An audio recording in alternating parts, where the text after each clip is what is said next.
but they want him to accept their integration arrangement with mainland China. The Taiwanese election is set in January. And a convoy of trucks bringing goods into Burma from China is set on fire on Friday.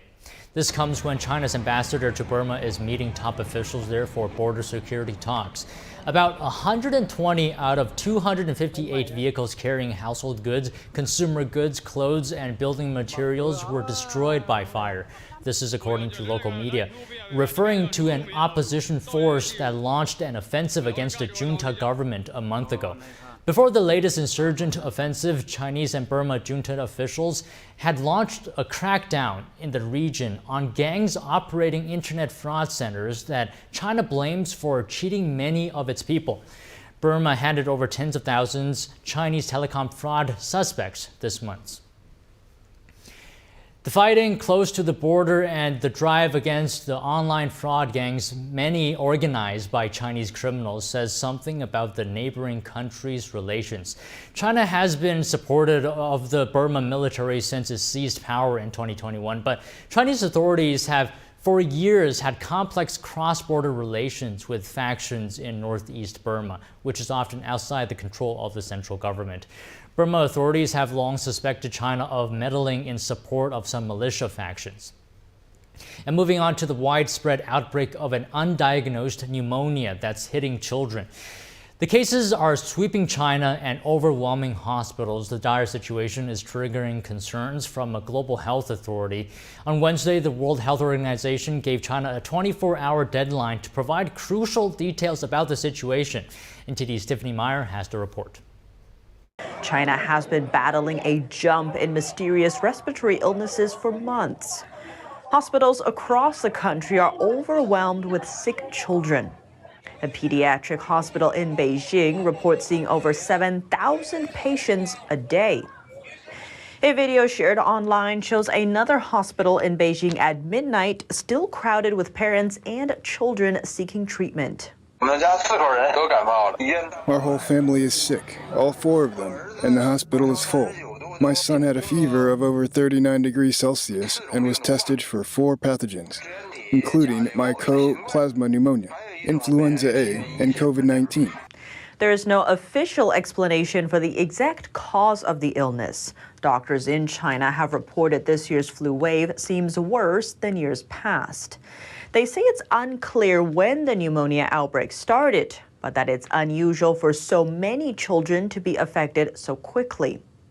The situation in a northern Chinese province is also getting serious. In an online post, a local health worker revealed that a staggering 9 out of 12 people in her department are grappling with high fevers.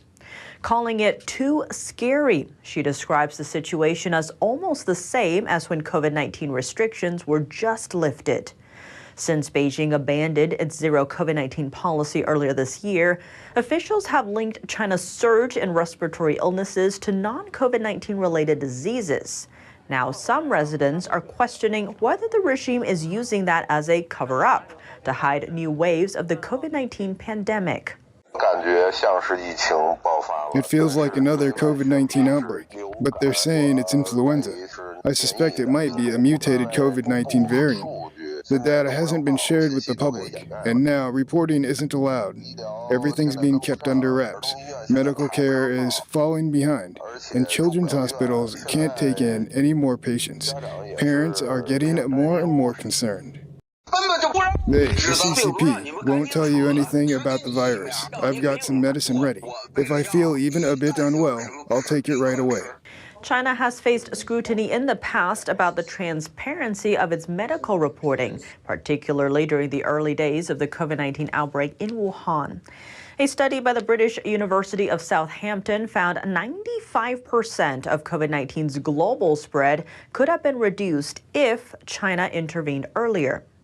Just last week, a top Chinese epidemiologist warned another wave of COVID-19 could hit China soon. According to online posts, at least one child has died of pneumonia during the current wave. Reports have also suggested authorities are blocking related information online.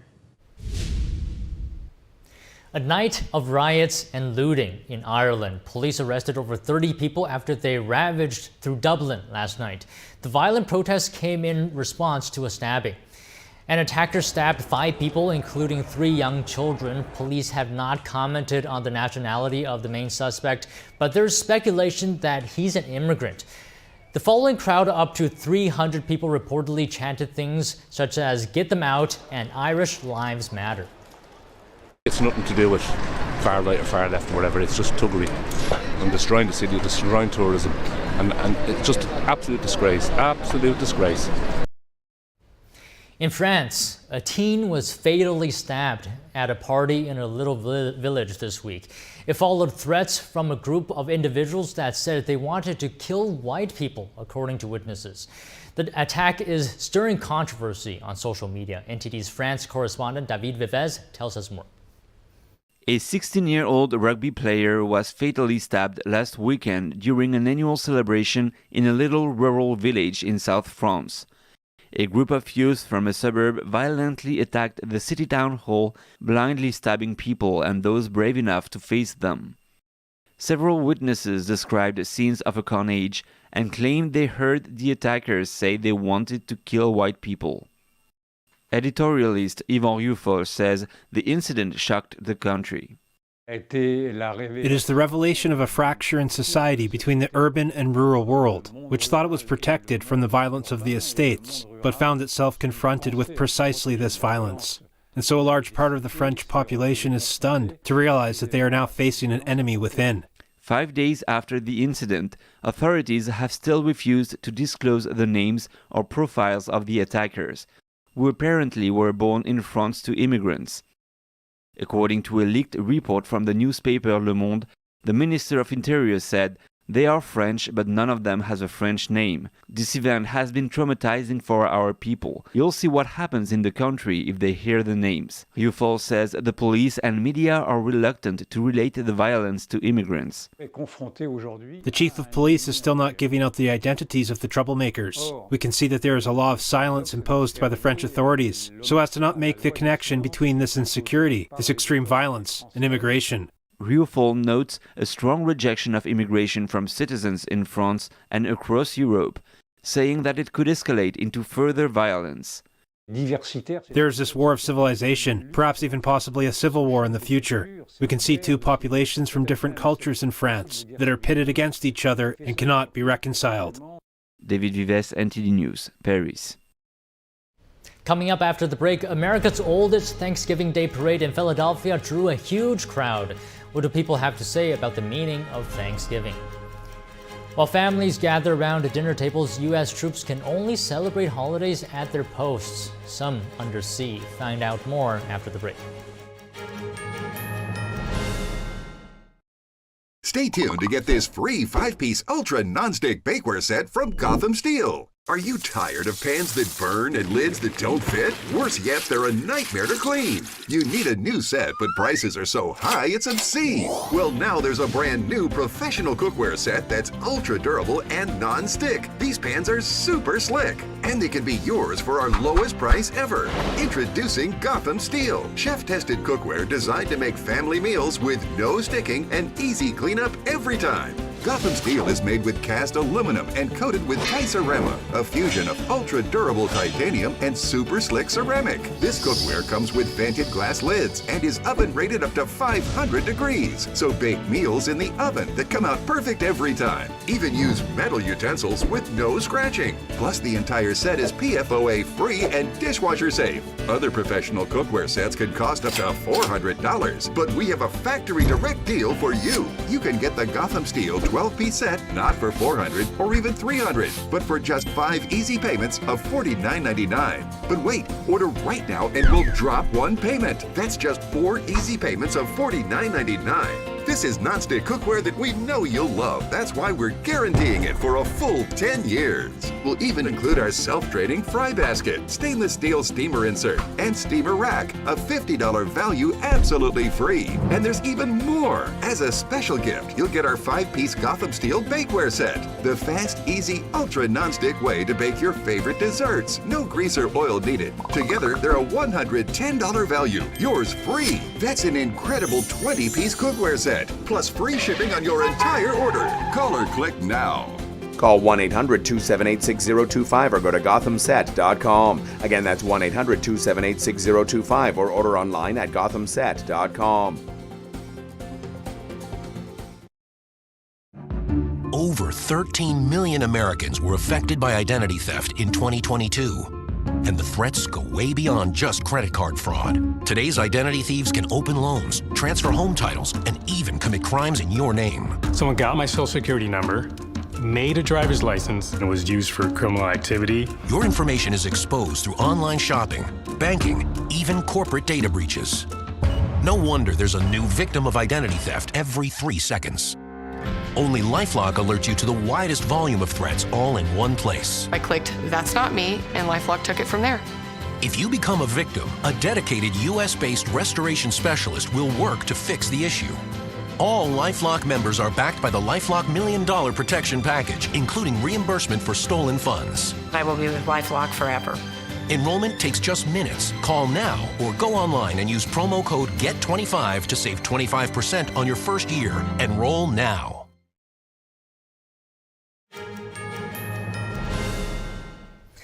Black Friday is in full swing, but missed the morning deals? Well, don't worry. With extended store hours and Cyber Monday coming up, you've got plenty of time to shop all the way until Monday. Retail stores like Target, Best Buy, TJ Maxx today are open until 10 p.m., while Walmart and Macy's extended hours to 11 p.m. for Black Friday. Online shoppers can expect even deeper discounts this year. Adobe Analytics reports a major drop in TV prices this Black Friday, down 22% from last year's 17%. Toys and clothes are set to get their biggest markdowns on Sunday with 35% off toys and 25% off apparel. And don't forget about Cyber Monday, where electronics and furniture discounts will reach around 30% and 19%. So don't miss out on these great deals throughout the weekend.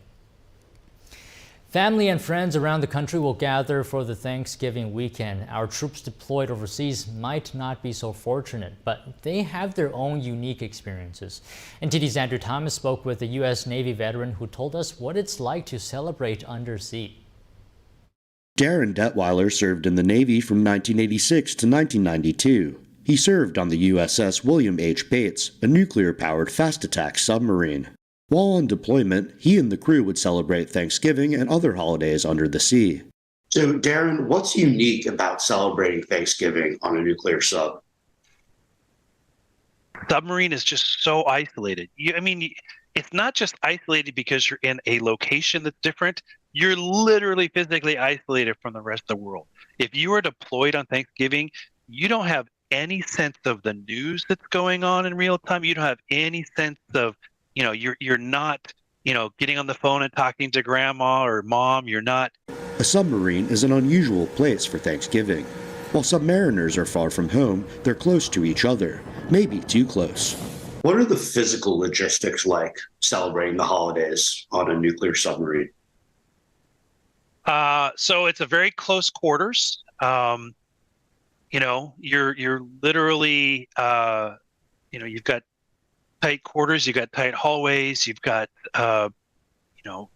people describe the racks or the bunks, if you will, as a coffin with a side missing. So it's not like there's a lot of private space where you can get away, from everyone else if you're not on watch. The tight space also means sensory overload while dinner is being prepared. A welcome change from the vessel's usual atmosphere. I got to tell you, you're surrounded by so many smells of diesel and oil and engine room kind of smells. But man, to have that moment where you can walk through the galley where, you can see in the kitchen and smell smell the fresh bread that were being baked overnight, or smell the foods being cooked for the Thanksgiving dinner. I got to tell you, it is like one of the most powerful jolts to your system to be able to smell those smells of home, because that's about all you're going to get. What you can smell and what you can taste, that brings you back to being around family and not being there. This year's Thanksgiving takes place amid conflicts in Europe and the Middle East. While many of us will travel for the holiday, American service members around the world are still on duty. What advice do you have for service members who are deployed this Thanksgiving, and particularly those service members that have been deployed in response to the ongoing conflict between Israel and Hamas? Don't lose track of, when you have the opportunity to be around your friends and family, that there are other times you're going to regret it if you don't. Tell them how much you appreciate them, you love them, you value their friendship, things of that nature. Detweiler wants all service members in every branch to know their work is valued and appreciated, even if they can't see it from the depths of the world's vast seas and oceans. Andrew Thomas, NTD News.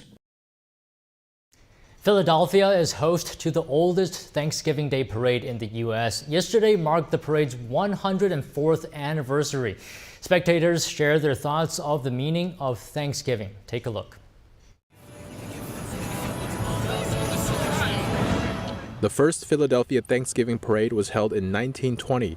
The now defunct Gimbel Brothers department store created the parade to be especially kid-friendly. I've seen all the Disney characters, all the movie characters. There's great bands coming by. It's great for kids. It's very festive. Jim Kenny says Christmas and other holidays are a bit more nostalgic and emotional. However, he says Thanksgiving is different. Thanksgiving is just a kind of neutral holiday where you just enjoy yourself, enjoy the family, enjoy good food, and just be thankful for what you have. Warren Kalbach is thankful for his family and his health. So I'm very thankful to still have my mother and father. They're both 86 years old, and I have 12 brothers and sisters, and I have 30 nieces and nephews. Kyle Thompson is sharing the experience with his children and reliving his own childhood in the process. Growing up in this city and growing up coming to this parade, for me, it's being able to share with my family now. I'm 35 now. I have 2 kids, but my daughter's 4 years old, and I've been coming here since I was 4. So I think that meeting of being able to sort of, relive my childhood through my children is kind of neat. So it's cool to be able to share that experience with them. Some people use this holiday as an opportunity to help others and spread hope to the community. And so we're just trying to give back to the community and tell people that there's greater hope than the things that are going on around here. It's a time that our country had a little more freedom, and it's a time that we get to come together as families, right? That's the most important thing here on earth, is our families, and the chance that we have to be together during a holiday season is really significant and important to me. The Thanksgiving holiday and this parade give people an opportunity to come together, reflect on things they are grateful for, and just have some good old-fashioned fun. Thank you for watching NTD Newsroom. Stay tuned for our evening news at 6 p.m. Eastern. I'm Don Ma. Have a nice weekend.